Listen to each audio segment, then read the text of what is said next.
Nearly 3 weeks ago, the US fired 59 Tomahawk cruise missiles worth around $60 million at a Syrian regime airbase. Its first deliberate strike on Assad territory in more than 6 years of conflict. President Donald Trump said that attack was in response to this: a sarin gas attack on a rebel-held town in Idlib that killed dozens of civilians, many of them children. Now the US says it's taking another step to stop the Syrian regime producing chemical weapons. It's bringing sanctions against 271 employees of Syria's Scientific Studies and Research Center, a government agency tasked with producing non-conventional weapons.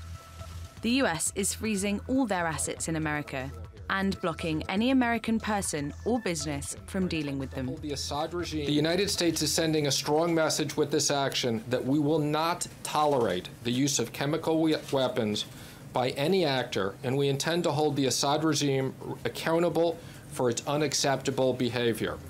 Treasury Secretary Stephen Mnuchin was also pushed on what assets these individuals held and whether these measures would make any difference. I can't comment on the specifics of these sanctions beyond what we release, but I can assure you that when the U.S. puts out sanctions, they have impacts both here and throughout the world, and we wouldn't be doing this if we didn't think it is impactful. It's quite impactful.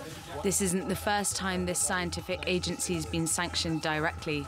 In January, the outgoing administration blacklisted 18 Syrians, including 6 connected to this center.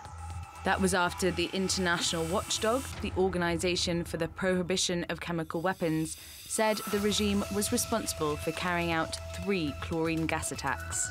George W. Bush first sanctioned the organization in 2005, years before civil war broke out, accusing it of producing weapons of mass destruction. And there have been broader sanctions too. In 2011, Barack Obama formally called for the regime's leader to step down, imposing sanctions on the Syrian energy sector and freezing all the regime's assets in the US. This deadly attack wasn't the first use of chemical weapons in Syria, meaning previous sanctions haven't worked as a deterrent. And many critics say it's unlikely these will make much difference to those living through a 7th year of war. Arabella Munro, TRT World. And our editor-at-large, Craig Capeters, joins us now live from Paris. Craig, great to have you with us again. Craig, we've seen so many sanctions against the Assad regime. This is another one. Do they really work?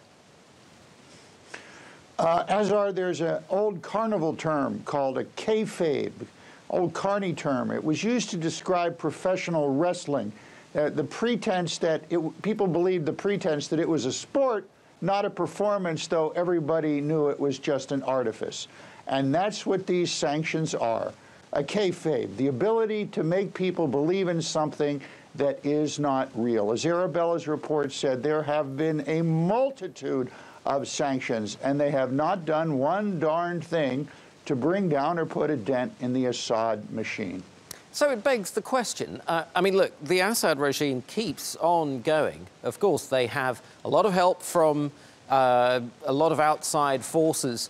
But still, where does Assad find the money to fight his war, remain in power, and keep all the people under him with him?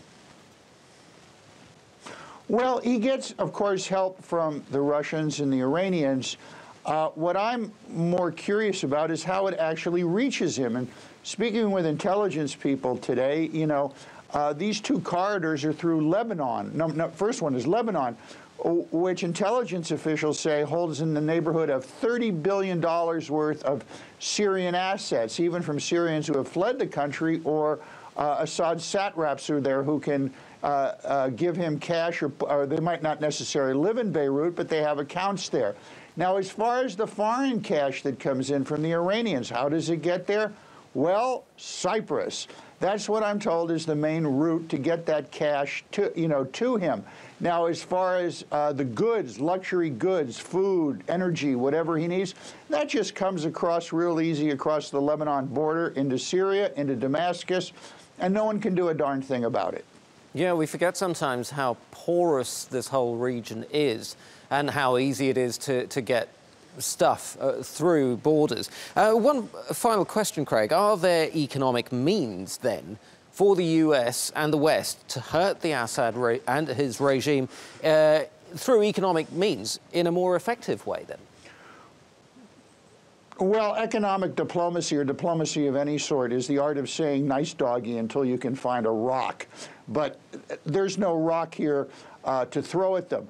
What the United States has tried to do is they're saying, well, listen, Mr. Assad, we can't force you into doing anything you don't want to do, but we can make you regret that you didn't do it, and we're putting sanctions on you. Unfortunately, that matrix does not work in the modern world. Craig Capitas in Paris, thank you very much, as always.